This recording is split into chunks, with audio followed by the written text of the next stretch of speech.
Alrighty, welcome back into another episode of Droppin Dimes, brought to you by Bettor and Green. I am Ethan. With me, as always, is Wyatt. Wyatt, big basketball time of year. Unfortunately, not a huge time of year for the NBA, at least in my world and yours. A lot of our focus is going to be in the college world as March Madness comes around the corner here, but still going to get an NBA episode out. Still a few nice games on Wednesday night before the real madness tips off. So how you been doing since we last filmed Dropping Dimes? How have you been seeing the NBA lately? Yeah, to be honest, been primarily focused on college basketball with conference tournaments going on last week. We have obviously March Madness going on this week, so I'm super kind of wiped out with college basketball. I did dabble a little bit in the NBA the last couple of days, and I've actually done pretty well. I think I'm 3 of my last 4 bets dating back till Sunday night. So I'm 3 for 4 right now, so I'm feeling pretty decent. To be honest, I don't feel great about these games on Wednesday, but I have 3 plays that I think are sharp in my mind, so I'm going to rock with those, and hopefully I can continue somewhat of a hot NBA streak that I'm on. Yeah, I was white hot in the NBA for a while. I've kind of cooled off a little bit. I'm still profitable, but not quite as much as what I was. I felt like I was winning every single play I had there for a while, but yeah, 3 plays. This is Tuesday night that we're recording. It's 5:48 Eastern time, so NBA games haven't even tipped off for Tuesday. So a lot can happen between now and these games, but yeah, these are just our initial leans for Wednesday's slate. Wyatt, I'm going to throw it to you first. What's your first play that you're looking at? Yeah, my first play, I'm going to take the Toronto Raptors plus 9.5. Again, that's the line currently. That might change a little bit, but I'm taking plus 9.5 at home against the Sacramento Kings. I'm already seeing that the Kings are a pretty public bet, and it's just a lot of points. 9.5 is quite a bit. And Toronto is ice cold right now. They've lost at least 5 in a row. It might be more than that.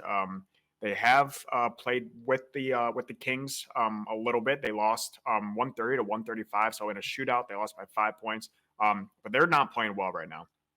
Lost to the Pistons 3 games ago. So lost to the Trailblazers as well. So this team's just not seeing it. I think it's just a little too obvious to take the Kings. And the Kings just struggle, in my opinion, just to pull away. They don't really have a whole lot of defense. I don't like how they play basketball. And I think the Raptors can hang in there. So I'm going to take them at home at the plus 9.5.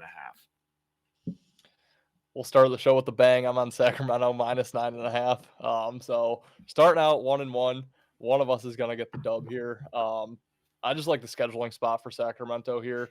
The Raptors were just on the road on Sunday against the Magic, a team that they had just previously played at home before that. However, that game at home on Friday was their first home game since early March. They were on a 4-game road trip. So haven't really had too much time home. They're finally coming home for back-to-back games now against the Kings, and then again on Friday before hitting the road for another single road game. So just kind of a weird spot for the Raptors. You said it; they're not playing well right now. Only won 1 game this month on a big losing streak, and I know they're technically still alive for the playoffs, but they're about as eliminated as the Pistons are at this point in the year. Kings, on the other hand, 6th in the West, can use every win to move up in their conference. They are starting a road trip after playing 6 at home. They went 4-2 in their home game, so long homestand for them. I think they want to get out on the road, get a win to start out their road trip. And then their road trip is extremely winnable. They're at Toronto, at Washington, at Orlando. 3 games that they should be able to win all of them before coming back home, having the Sixers, Mavericks twice, and the Jazz, 4 tougher home games. So I think knowing they have tougher opponents ahead, they're going to want to take advantage of this road trip. Got to get off to a good start on it. I'll lay the 9.5 with the Kings. Well, that's why you come on the show. You get automatically 1 winner. So it's just on you to pick which one you want. Yeah, I understand your arguments. We'll see what happens. I'm going to go to my next game, and it's actually a total. I think I might be seeing the totals a little bit better now in the NBA. Went on a tough streak after the All-Star break, but it's kind of getting back to normal in my opinion. I'm going to take the under in the Pacers and the Pistons game. That is currently sitting at 234.5. The Pistons, and then I think this is going to change quite a bit. I think it's going to go down, honestly. The Pistons have a lot of dudes out. or potentially out. Cade Cunningham, Isaiah Stewart, Simone. I call him Fettuccine, but I have no idea how to pronounce his last name. Assert Thompson's out. Quentin Grimes is probably going to be out. So this line's probably going to go down once these guys are finalized being actually out. But yeah, basically the 3 games that the Pistons and Pacers have played, no shock, the Pacers have won all 3, but the games have soared over. They're 113 to 136, 131 to 123, 115 to 129, 3 very high scoring overs. But just the Pacers really haven't been scoring a whole lot. And I just think the Pistons are going to struggle offensively. The Pistons have 2 games out of their last 3 where they have yet to break 100. And the one game they broke 100, they scored 101 points. So Pistons are not playing well. I understand the Pacers have no defense, but just with guys being out for Detroit, I like the under. And again, I think this line's going to continue to go down as more and more guys are probably downgraded to out for the Pistons. Well, we are staying in the same game. I'm taking the over in this game. No, I'm not. I'm not taking the over. But I am in this game. I like your reasoning on the under. I'm taking the Pacers to blow the Pistons out. Yeah, it wouldn't shock me if the Pistons don't put up 100 again in this game. But yeah, I love the scheduling spot here. The Pistons are eliminated from the playoffs. Pacers 7th in the East. So again, just like the Kings, they can really use every win they can get. So I don't think they're going to take the Pistons too lightly here. They're off a 3-game home trip where they went 1-2. So, struggled on their home court. Before that, they had 2 road games where they went 2-0.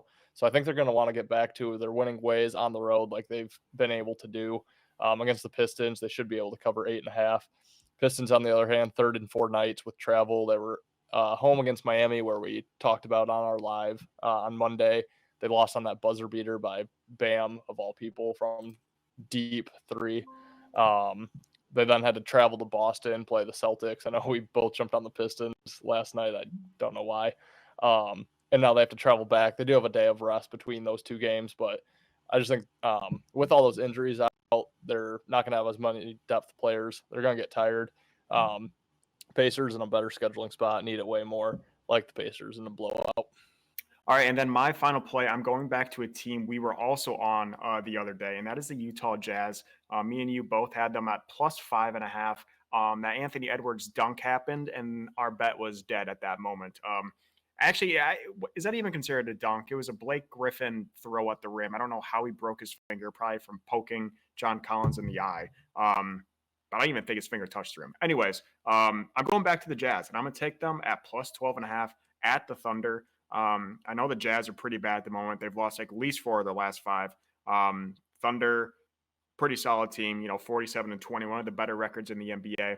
But the Jazz have battled with the Thunder. They lost 2 out of 3, but they've won 1 game by 7, lost a game by 5, and lost another game by 14. I think 12.5 is just a little too much. I think they're going to battle. I don't think they're going to win, but I think they can keep this a 1 or 2 possession game.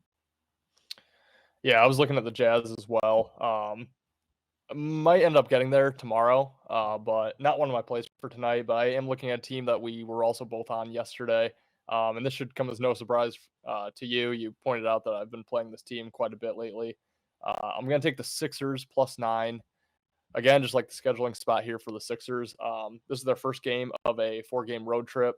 They're off 2 wins at home, so kind of building up their momentum there. And just think they want to get off on a good foot on this road trip. 6th in the East, so very similar to where the Kings and the Pacers are. Need every win they can get. So love betting on the team getting the first of their road trip off on a good foot, especially off 2 home wins to build some momentum, and a team that kind of needs every win they can get right now. Then meanwhile, the Suns are off a 4-game road trip, so they are back home for the first time in about 9 days. Love playing against the team who comes back home for the first time. And they did not do so well during that road trip. They went 2-2. But yeah, don't think they're gonna come home and be able to blow the Sixers out. Love the scheduling spot here for the Sixers. They've been good to me this year, so I'll back them one more time at the plus 9. Check us out at bettergreen.com. If you want to join our bracket challenge, you can head over there. We have a survivor pick, so you pick one team each day of the tournament. Your team has to survive in advance, just like a football survivor. So it's a pretty cool, unique different from a typical bracket challenge. We also do have a bracket challenge where you can win some merch. We have articles, a bunch of other videos coming out on YouTube, so be sure to check all that out. And guys, like I said, enjoy the Wednesday night slate of the NBA, and then enjoy the March Madness tournament. We'll see you in the next episode. You better start listening to the Bettor in Green podcast. You will not regret it. Trust me, trust me, trust me. And hey, I'm Dean Blandino. Welcome, welcome, welcome to Bettor in Green, eh? To Bettor in Green, eh? To Bettor in Green, eh? Listen in and cash out. That's what it's all about. Come on, let's make cash now. We always on spot and we cover all spot from the bottom to the top. Hey, shout out to Ethan, shout out to Wyatt, shout out to Ben. Welcome, welcome to our podcast, Bettor in Green.